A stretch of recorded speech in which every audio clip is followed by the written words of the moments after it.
Maigsoon karon atong nadungog ang mga pagbasa diha sa tungunang pagbasa kinutlo sa basahon ni propeta Jeremias o diha sa tong ebanghelyo sumala ni San Mateo. Kung atong nabantayan gahapon atong nadungog ang sinugdanan sa ebanghelyo ni San Mateo mahitungod sa listahan or talaan sa kaliwat ni Jesus, kaliwat ni David, o ni Abraham. Karon usab atong nadungog ang kaagi, kaagi sa pagkatawo ni Jesucristo. Remember always maigsuon nga gahapon kadtong gitawag natog genealogy, katong the family tree of Jesus, nabahin kana sa tulo ka importante nga mga tawo. Una, gikan kang Abraham ngadto kang sa mga kang Isay, mao kining gitawag og mga patriarchal, patriarka, mga spiritual fathers. Ang ikaduha nga bahin gikan kang Haring David ngadto sa pagkabihag sa Babylonia, mao kining mga panahon sa mga hari, political leaders. O gikan sa pagkabihag sa Babylonia ngadto sa pagkatao ni Jesus katong mga tawo, mao kining mga gingo nato nga mga anon or kining mga ordinaryong tao. So sa laktod nga pagkasulti, ang Dios gigamit ang tanan, ang tawo aron sa pagpadayag o pagpanday pagmugna sa gingharian sa Dios. Una, diha sa mga gitawag natog spiritual leaders. Sa mga gitawag natog mga anaa sa simbahan. Ikaduha, ang Dios usab milihok diha sa panggamhanan sa political leaders. Kay sila Haring David, Solomon ug uban pa, sila man adunay gahum o adunay authority diha sa ilahang gingharian. O ang ikatulo, milihok ang Dios diha sa mga ordinaryo nga mga tawo. So walay gipili ang Dios. Apan diha sa iyahang pagpili, atong nasayran nga kining mga tawhana aduna usay mga kakulangan. Aduna usay mga dili pod nila katong perpekto nga pagkatawo. Apan tungod kay ang Dios milihok man diha sa atong kinabuhi na gamit og nahimo silang instrumento diha sa pagpanday og diha sa pagmugna sa gingharian sa Dios, ilabi na diha sa pagkatawo sa atong Ginoo. Og importante pod nato nga masabtan nga ang kaluwasan sa tawo adunay dakong papel ang pamilya.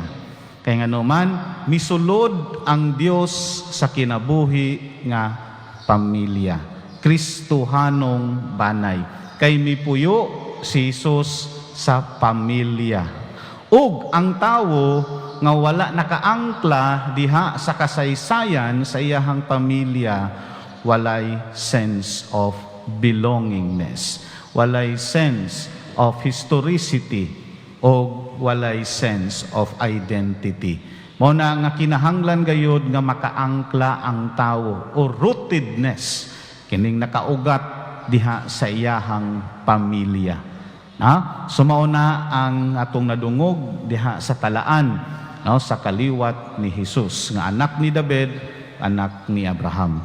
O karon usab kay si Jose, ang pamanhunon ni Maria, nga diha usab sa iyahang pagkamaayo nga tawo sumbanan sa mga amahan, the protector of the family.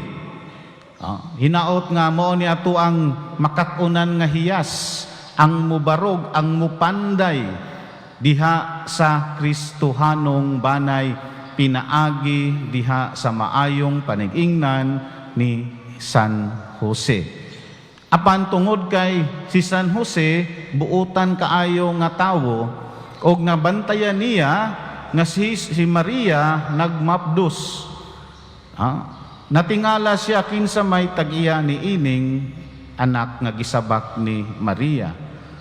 Og tungod kay dili gusto ni Jose nga pakaulawan si Maria, nakigbulag sa hilom si Jose.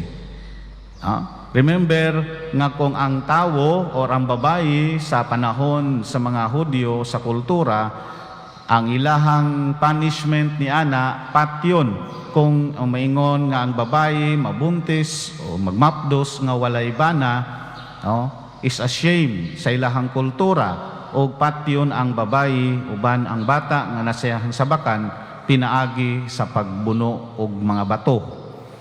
Stoning, death by stoning. Ug tungod ni ana anong nakigbulag si Jose sa hilom aron mapanalipdan niya ang kinabuhi ni Maria. Apan tungod lagi sa gahom sa Dios, nakigistorya or nakig-communicate ang usa ka anghel ngadto kang Jose diha pinaagi sa damgo. O giingnan sa anghel si Jose, Jose, kaliwat ni David, ayaw kahadlok pagpangasawa kang Maria kay ang iyahang gisabak lalang sa Espiritu Santo. Og tungod ni ana sa pagkamata na ni Jose, gituman niya ang gisugo sa anghel o gipangasawa niya si Maria. So maigsuon kini ang senaryo, kini ang kaagi ni Jose diha sa pagkatawo sa atong Ginoo. Ang Dios mipili og mga tawo aron ilang mahimong instrumento diha sa pagpanday sa gingharian sa Dios o diha sa pagmugna, pag-andam sa dalan alang sa pag-abot sa atong Ginoo. Og ato ang hinaot nga ato ang makatunan, ang Kristohanong hiyas sa kinabuhi ni San Jose, ang protektor sa ato ang pamilya, ang mubarog aron diha sa pagdala, pag-amuma o paghatag diha sa kaluwasan alang sa kalambuan sa pamilya. Si Jose ang ato ang sentro diha sa ato ang pagsaulog karon. Si Jose nga maayong tawo, og iyahang gituman ang gisugo diha sa anghel pinaagi sa damgo.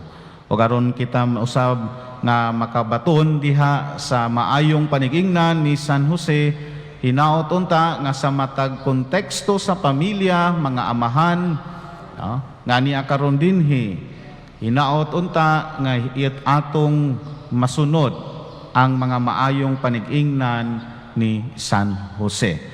Diha sa iyahang papel sa Kristohanong banay o papel diha sa atuang kasaysayan sa kaluwasan.